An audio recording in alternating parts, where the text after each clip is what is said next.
Shalom Bapak Ibu Saudara yang terkasih, kita kembali merenungkan firman Tuhan pada kesempatan kali ini. Jangan lupa like dan subscribe, tonton sampai selesai. Tuhan Yesus memberkati. Kali ini kita akan berbicara tentang bagaimana keadaan jemaat Sardis di dalam Wahyu pasal 3. Kita akan baca satu perikop ya Bapak Ibu Saudaraku yang terkasih. Kepada jemaat di Sardis, dan tuliskanlah kepada malaikat jemaat di Sardis. Inilah firman Dia yang memiliki ketujuh roh Allah dan ketujuh bintang itu. Aku tahu segala pekerjaanmu. Engkau dikatakan hidup, padahal engkau mati. Bangunlah dan kuatkanlah apa yang masih tinggal, yang sudah hampir mati. Sebab tidak ada satupun dari pekerjaanmu aku dapati sempurna di hadapan Allahku. Karena itu ingatlah bagaimana engkau telah menerima dan mendengarnya. Turutilah itu dan bertobatlah, karena jikalau engkau tidak berjaga-jaga, aku akan datang seperti pencuri, dan engkau tidak tahu pada waktu mana aku tiba-tiba datang padamu. Tetapi di Sardis ada beberapa orang yang tidak mencemarkan pakaiannya. Mereka berjalan dengan aku dalam pakaian putih, karena mereka ada layak untuk itu. Barang siapa menang, ia akan dikenangkan pakaian putih. Yang demikian Allah tidak akan pernah menghapus namanya dalam kitab kehidupan. Namanya di hadapan Bapakku dan di hadapan para malaikatnya. Melainkan aku akan mengakui namanya di hadapan Bapakku dan di hadapan para malaikatnya. Siapa bertelinga, hendaklah ia mendengar apa yang dikatakan Roh kepada jemaat. Bapak Ibu Saudaraku yang terkasih, saat saya merenungkan firman Tuhan, kira-kira topik apa yang akan dibahas dalam konten saya kaget ya Bapak Ibu ya. Saat saya baca-baca di Wahyu, hati saya rasanya kayak tersentak gitu Bapak Ibu ya. Engkau hidup padahal mati. Kita akan belajar sebenarnya apa yang terjadi di jemaat Sardis Bapak Ibu.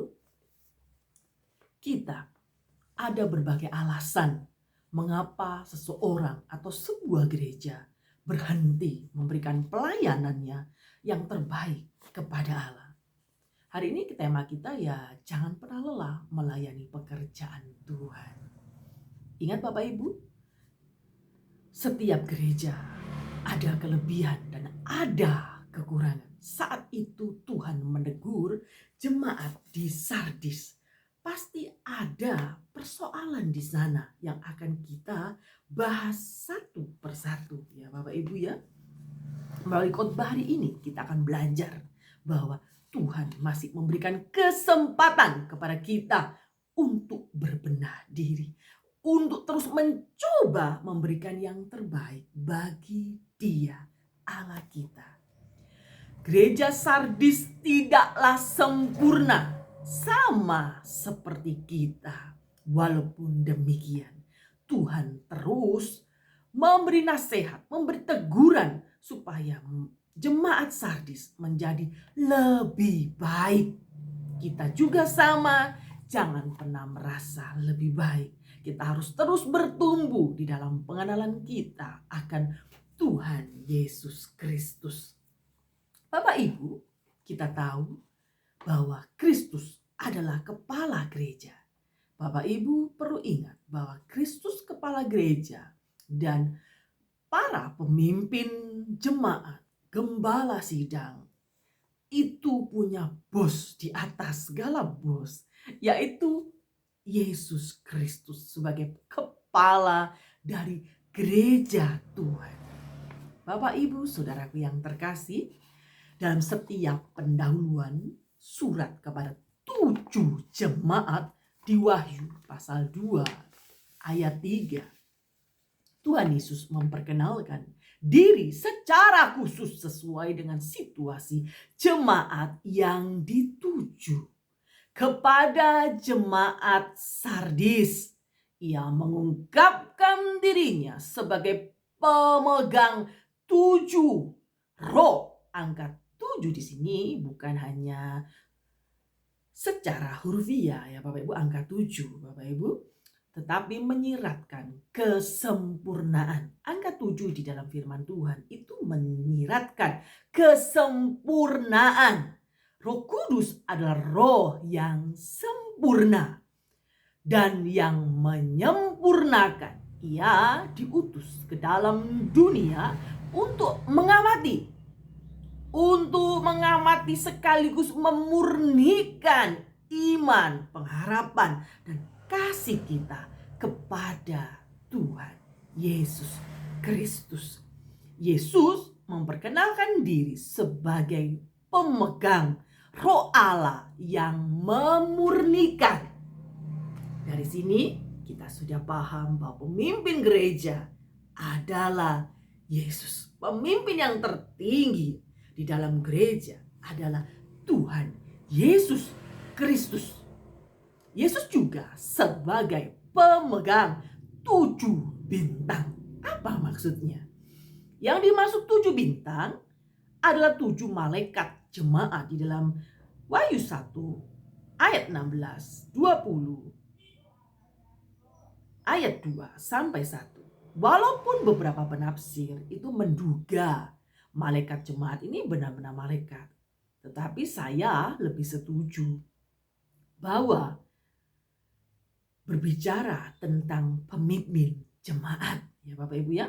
7 malaikat jemaat di sini berbicara para pemimpin jemaat. Kalau Tuhan Yesus memegang para pemimpin jemaat, pendeta, gembala sidang, ini menunjukkan perlindungan sekaligus kekuasaan Tuhan atas jemaat. Ya, Bapak Ibu ya, yang empunya gereja adalah Tuhan Yesus, bukan para pemimpin rohani. Maka kalau ada banyak orang Kristen yang mengidolakan pemimpin rohaninya, Anda keliru. Pemimpin tertinggi kita adalah Tuhan Yesus Kristus. Yesus juga sebagai pemegang 7 bintang. Yang dimaksud 7 bintang yaitu adalah 7 pemimpin umat ya Bapak Ibu ya. Yesus juga sebagai Allah yang Maha Tahu. Aku tahu. Nah, ini Bapak Ibu di dalam Wahyu dia bilang begini. Tetapi di Sardis ada beberapa orang yang tidak mencemarkan pakaiannya. Mereka berjalan dengan aku dalam pakaian putih karena mereka layak untuk itu. Bapak Ibu, di sini Yesus tahu apa yang terjadi dengan kerohanian umat-umat Tuhan. Jadi kita tidak bisa berpura-pura baik. Kita tidak bisa berpura-pura terus berkembang, tetapi di dalamnya kita mati. Sangat menyedihkan. Yesus juga sebagai Allah yang Maha Tahu, ya pasti dia sangat tahu kondisi jemaat saat itu. Ia tahu apapun yang dikerjakan jemaat Sardis.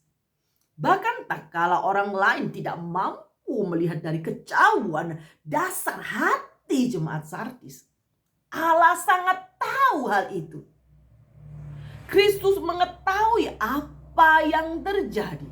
Kita hanya sedikit tahu tentang beberapa orang, tetapi Tuhan tahu, menyelidiki isi hati. Tuhan tahu bahwa di jemaat Sardis ada yang masih loyal akan kebenaran. Dia memegang tentang kebenaran itu. Kristus juga mengetahuinya. Di bagian lain ia dijelaskan bahwa Kristus ada di tengah-tengah kaki dia dan berjalan di antara mereka. Karena itu Yesus di sini mengetahui secara detail keadaan jemaat Sardis. Demikian juga dengan kita. Tuhan tidak bisa kita bohongi dengan perbuatan amal kita. Tuhan tidak bisa kita bohongi dengan segala rutinitas keagamaan yang hanya bersifat legalistik saja tentunya.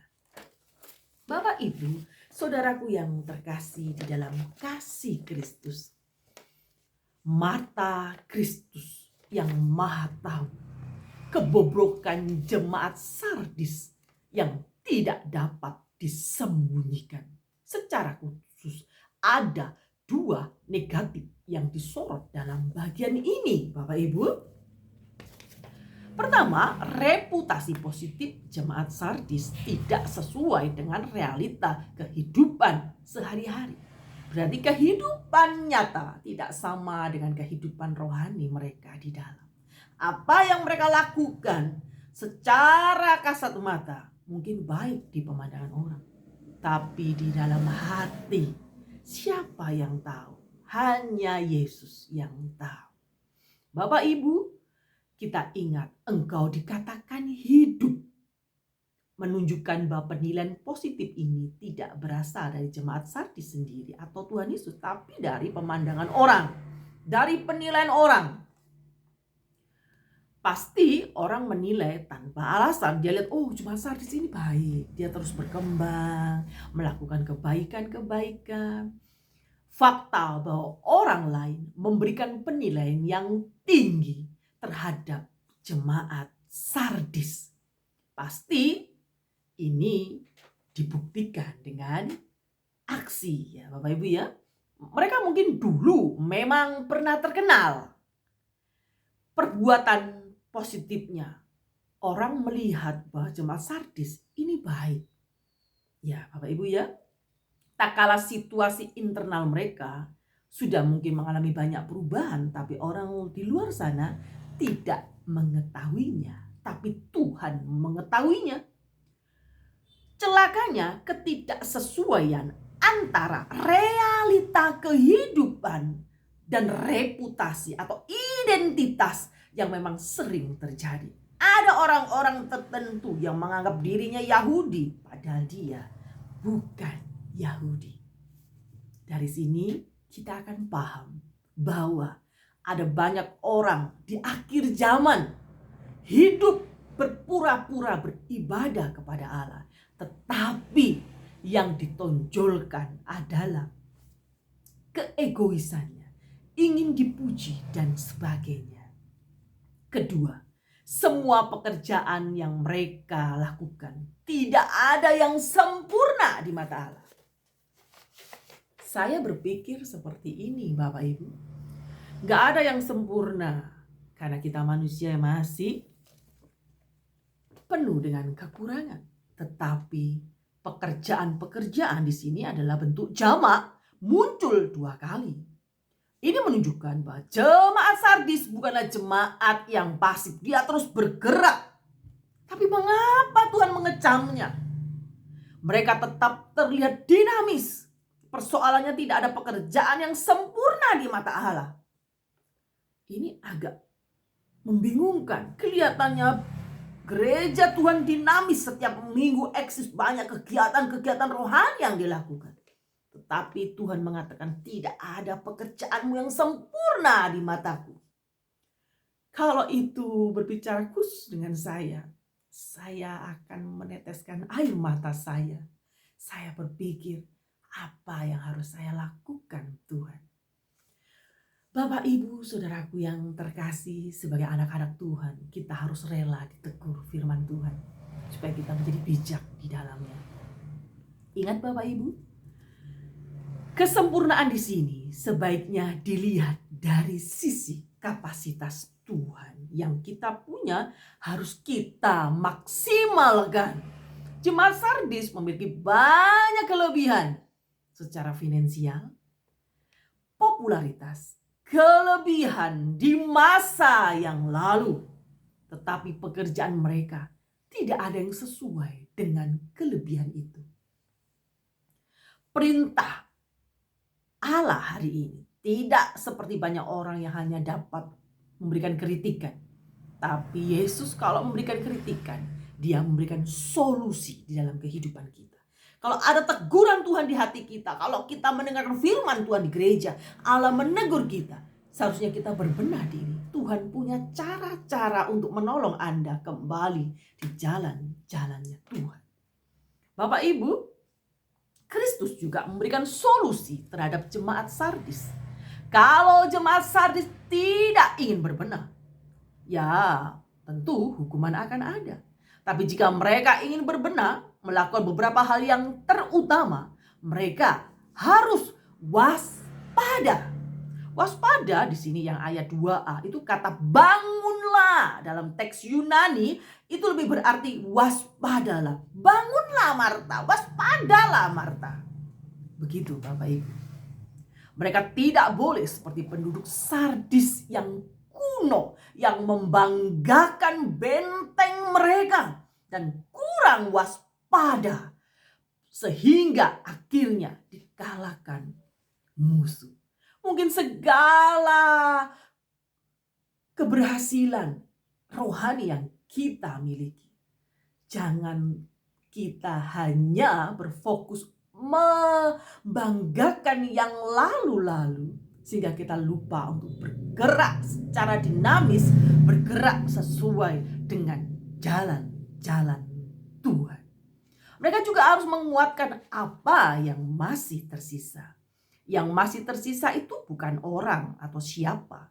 Karena orang-orang di ayat 4 itu bukanlah orang yang sedang akan mati, melainkan justru dipuji Allah. Mereka juga harus memberikan respon yang benar terhadap firman Tuhan. Ada banyak anak-anak Tuhan kalau pergi ke gereja mendengarkan firman Tuhan, tapi tidak meresponi firman Tuhan dengan benar. Mereka berpikir firman Tuhan untuk saudaranya, firman Tuhan untuk anaknya, firman Tuhan untuk suaminya, tidak untuk dia. Dia asik. Waktu pendeta khotbah, dia asik bermain HP, melihat media sosial. Dia berpikir pendetanya sangat membosankan, menerangkan ini dan itu, dan dia sudah sangat tahu. Bapak Ibu, kita harus belajar merespon firman Tuhan dengan sangat benar dan tepat. Bapak Ibu, kita perlu ingat, para pendahulu jemaat Sardis dulu mereka mendengar firman Tuhan dengan benar dan melakukannya. Dan mereka pun generasi kedua setelah penerima surat ini seharusnya juga harus menuruti, harus diam di dalam firman, memegang erat firman itu. Firman yang sudah diterima itu, jika ini dilakukan, maka ini berarti bahwa mereka harus bertobat kembali pada masa yang dulu lagi. Jangan biarkan kasih mula-mulamu kembali pudar. Ingat, alasan untuk berubah. Kristus bukan hanya memberikan kritikan. Dan ingat, Kristus kalau sudah memberikan kritikan, pasti ada solusi di dalamnya. Tapi ia ingin memotivasi kita untuk mengambil solusi. Pertama, Kristus memberikan peringatan. Kalau Allah memberikan peringatan, berarti dia sangat menyayangi kita. Ia akan datang seperti pencuri yang tidak terduga. Karena seorang pencuri akan datang saat yang tuan rumah tidak siap. Kita harus belajar berjaga-jaga, waspada, bangunlah.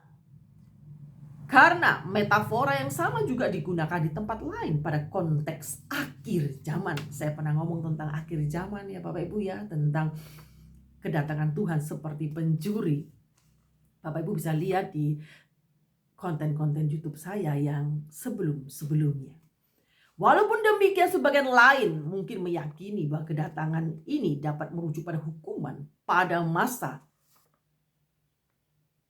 yang sekarang ini. Alasannya memberikan ancaman semacam ini supaya jemaat Efesus, jemaat yang di Sardis juga akan firman Tuhan ngomong waktu di jemaat Efesus, aku akan mengambil kaki dianmu.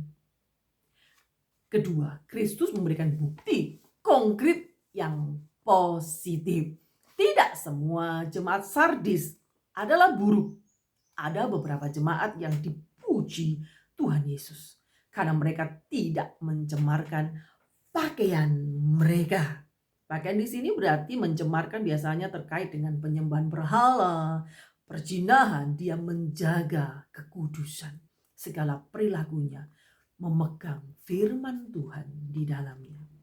Ingat Bapak Ibu, ke sebagian orang mungkin ada yang tetap menjaga kekudusan, menjaga hidupnya berkenan kepada Allah.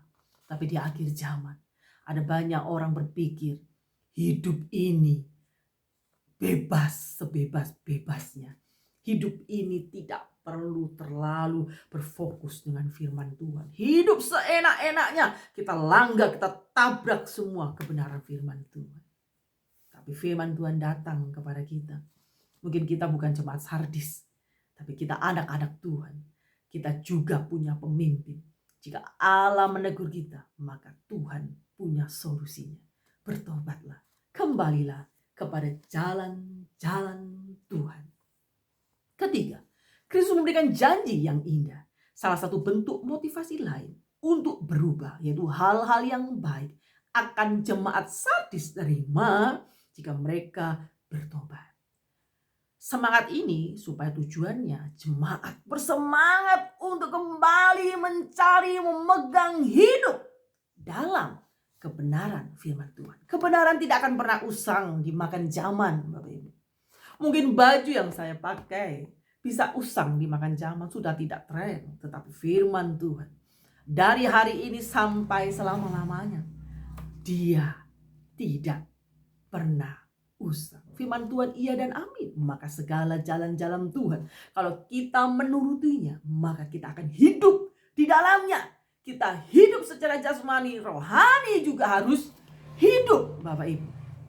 Sama seperti Kristus yang layak karena kematiannya. Demikian pula para martir itu, orang yang membela kebenaran, juga layak berjalan bersama Yesus. Dianggap layak menderita bersama Kristus. Ini merupakan penghargaan yang sangat besar bagi orang percaya. Walaupun secara dunia mereka dianggap kalah, mati.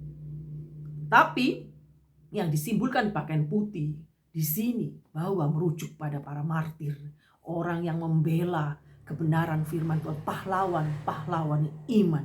Walaupun untuk penilaian dunia mereka kalah, ya Bapak, namun sebenarnya mereka mendapatkan kemenangan yang sejati. Di dalam tradisi Roma, pakaian putih ini dalam perayaan kemenangan. Janji lain adalah kepastian, keselamatan. Kalau kita memang orang-orang yang telah dipilih Tuhan, maka janji keselamatan tidak akan pernah hilang. Tinggallah di dalam Kristus sampai kapanpun. Ingat Bapak Ibu, kalau dalam tradisi rohani, saya bilang tadi mereka pakaian putih dikenakan waktu perayaan kemenangan. Ini sebenarnya kita kalau belajar dari sejarah ya Bapak Ibu ya, ada beberapa warga Romawi yang tidak percaya, maka bisa dihapus dalam kewarganegaraan mereka. Tetapi dalam kitab kehidupan, nama kita tidak akan pernah dihapus karena Tuhan Sang Pemberi Keselamatan itu setia adanya. Setialah melayani pekerjaan Tuhan dengan hati yang fokus kepada Tuhan Yesus. Memang mereka yang tertulis di dalam kitab kehidupan, memang sejak dunia belum dijadikan, namanya tidak tercantum, ya memang kita tidak bisa berbuat apa-apa. Tapi kita orang-orang yang sudah tercantum di dalam buku kehidupan Allah, maka hiduplah sesuai dengan panggilan itu. Bapak Ibu, kita patut bersyukur bahwa sejak sebelum dunia dijadikan, Tuhan sudah merancangkan segala sesuatu yang indah dalam hidup kita. Dia sudah menulis nama-nama kita kelak akan menjadi pahlawan-pahlawan iman yang siap memberitakan firman Tuhan kapanpun saatnya dan dimanapun kita berada. Ingat Bapak Ibu, engkau orang Kristen yang mulai tertidur. Engkau orang Kristen yang mulai mati, sudah bosan ke gereja, sudah bosan berkata-kata tentang Tuhan karena Anda berpikir Tuhan itu hanya cerita usang.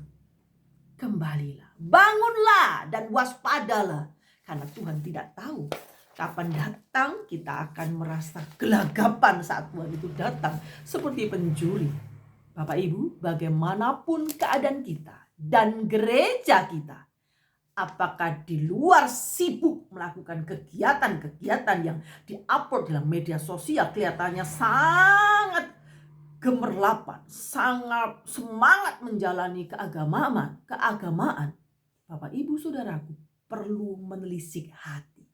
Apakah di dalam setiap kegiatan keagamaan, apakah dalam setiap kegiatan rohani, KKN dan sebagainya, ada perubahan pola pikir, ada perubahan hati, ada pertemuan, perjumpaan dengan Yesus yang membawa Anda tetap semangat, tetap hidupnya menyala-nyala untuk memberitakan firman Tuhan, mengikis kedagingan dari hari ke hari. Hidup melayani pekerjaan Tuhan tidak boleh patah arang. Harus semangat, dihina, harus semangat, dilecehkan, dicemooh orang. Kita harus tetap semangat. Pandanglah kepada salib Kristus.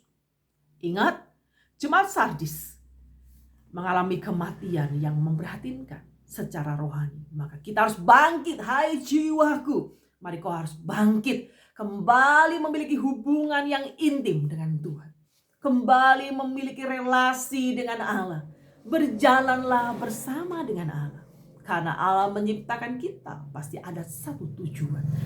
Untuk pergerakan kerajaan Allah menyebar luas di seluruh muka bumi ini. Kristuslah yang dikumandangkan, sang juru selamat itu. Jangan mengibarkan bendera keangkuhan, mengibarkan bendera kepentinganmu, tetapi Kristuslah di atas jemaat yang harus kita kobarkan semangatnya. Apakah gereja kita hanya terjebak pada rutinitas ibadah? Yang bisa menjawab adalah diri kita dan gereja kita. Kita sebagai gereja Tuhan harus introspeksi diri. Apakah segala rutinitas ibadah itu hanya sebagai, layaknya Tuhan ngomong, seperti kuburan, kelihatannya dilabur putih, di atasnya indah, tetapi di dalamnya penuh kekeroposan. Bapak Ibu Saudaraku yang terkasih, iman kadang-kadang kandas dengan kebutuhan hidup, dengan pandangan-pandangan hidup yang menyeleweng dengan firman Tuhan. Kita mulai apatis, kita mulai menyingkirkan Yesus demi mendapatkan segala keinginan dan cita-cita kita. Kita harus kembali ke realnya Tuhan. Kita harus kembali ke firman Tuhan. Kalau engkau dulu dipanggil Tuhan dalam keadaan yang baik, maka engkau harus pulang dengan keadaan yang baik. Ingat Bapak Ibu, tetapi di dalamnya tidak ada sesuatu yang menyenangkan Allah kalau kita hanya fokusnya untuk diri sendiri. Kita harus fokus kepada Allah, introspeksi diri, kembali kepada Tuhan. Karena yang empunya gereja adalah Tuhan Yesus Kristus. Biarlah Allah yang memberikan perintah, memberikan kritik, memberikan solusi di dalam keimanan kita. Apakah saya beriman hari ini sudah tepat menaruh hati saya kepada Tuhan? Atau saya mulai melakukan segala rutinitas, segala kegiatan rohani hanya bersifat lahiriah saja. Segala kegiatan agama yang bersifat legalistik saja. Kita tinggalkan itu. Kita mau belajar fokus kembali kepada Allah. Kembali mencari hubungan dengan Allah. Kembali saat teduh. Kembali membaca dan merenungkan firman Tuhan. Kembali kepada diri sendiri. Sudahkah saya berkenan kepada Allah?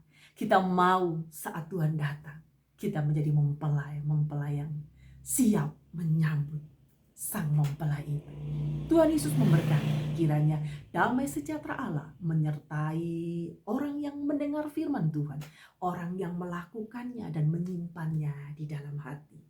Tuhan Yesus baik untuk semuanya. Amin.